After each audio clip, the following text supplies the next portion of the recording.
वालेकुम दोस्तों, चलिए हम आपको आज इस वीडियो में एक ऐसी कहानी सुनाने जा रहे हैं। इस कहानी पे आधारित कर्म का फल इसी जीवन में भुगतना पड़ता है। इस कहानी में आपको हम यही बताने जा रहे हैं। अस्सलाम वालेकुम दोस्तों, ये कहानी आपके भरोसे का कत्ल कर देगी। आपको घुटन महसूस होगी कि क्या देश है जहां राशन कार्ड और विधवा पेंशन पाने के लिए इंसान को कितनी बड़ी कीमत चुकानी पड़ती है। गोरखपुर जिले में एक भटकहट गांव है। वहां 13 लोगों को एड्स हो गया है। इन सब के एड्स की एक ही वजह है, रिश्वत।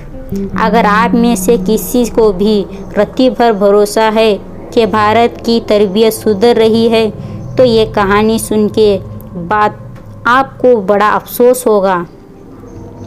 इससे पहले कि आप एड्स और रिश्वत की पहली सलाह कर रहे हैं, इसके पीछे की स्टोरी जानिए।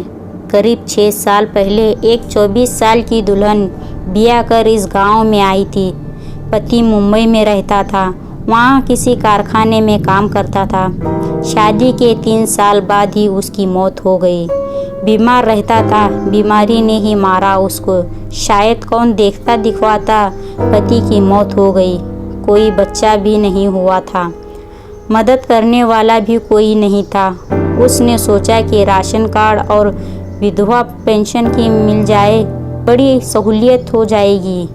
यह सब कैसे मिले, इसके लिए उसने एक जानकार से मदद मांगी। वो शख्स रोजगार सेवक था। रोजगार सेवक महिला को प्रधान के पास ले गया। प्रधान ने उससे सेक्रेटरी से मिलवाया। इन तीनों के अलावा 9 बिचौलियन भी मिले। उसको सबने मदद देने का वादा किया। कहा, काम कर देंगे, बस थोड़ी रिश्वत दे दो। काम करवाना है तो हमारे साथ सोना होगा। शायद उस औरत के पास ये ही एक चारा बचा हो। उसने संबंध बना लिया। ये सब करीब 3 साल तक चलता रहा। ये 13 लोग उससे रिश्वत लेते रहे, उसका शोषण करते रहे। फिर करीब 3 महीने पहले वो औरत बीमार हो गई। उसने प्रधान को बताया। प्रधान ने किसी नीम हकीम से इलाज करवा दिया। फ़ायदा कुछ हुआ नहीं। फिर एक डॉक्टर के पास ले गए। खून की जांच हुई। रिपोर्ट आई तो प्रधान के होश फाख्ता हो गए। महिला को एड्स था। रिश्वत लेने वाले सभी लोगों पर जैसे 80 मन पानी गिरा। बीआरडी कॉलेज में दोबारा जांच करवाई गई। वहाँ भी जांच का नतीजा वो ही आया। फिर इन सब रिश्वत लेने वालों ने एक एक करके अपनी जांच करवाई। उन सबको एड्स था। कुछ किलो अनाज लेने के लिए 13 लोगों के साथ सोना पड़ता। उस महिला को शायद अपने पति से ये बीमारी लगी होगी। शायद पति की मौत भी इसी बीमारी से वजह से हुई होगी। उसे खुद कुछ नहीं पता था। रिश्वत लेने वालों ने तो सोचा भी नहीं था होगा कि ऐसा कुछ हो सकता है। अगर ये बीमारी बीच में न आई होती तो शायद इस मामले का खुलासा भी नहीं होता। कोई कभी नहीं जान पाता कि एक अकेली औरत को राशन कार्ड और विधवा पेंशन जैसे ज़रूरी सरकारी मदद पाने के लिए कितनी बड़ी कीमत चुकानी पड़ती है। हर महीने मिलने वाले कुछ किलो अनाज के लिए 13 लोगों के साथ सोना पड़ता है।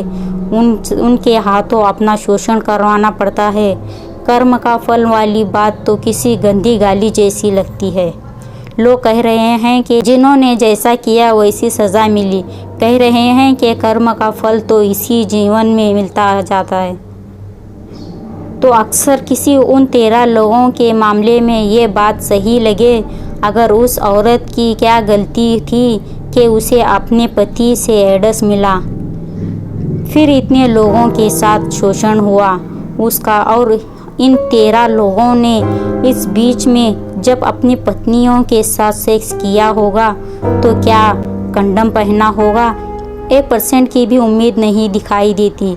तो क्या वो औरत भी एड्स का शिकार हो गई है बिना गलती के? और जो इस बीच इनमें से कोई प्रेग्नेंट हुई हो तो उस बच्चे का क्या हुआ होगा? ये सब सोच कर तो कर्म का फल वाली बात तो एक गंदी गाली जैसी लगती है।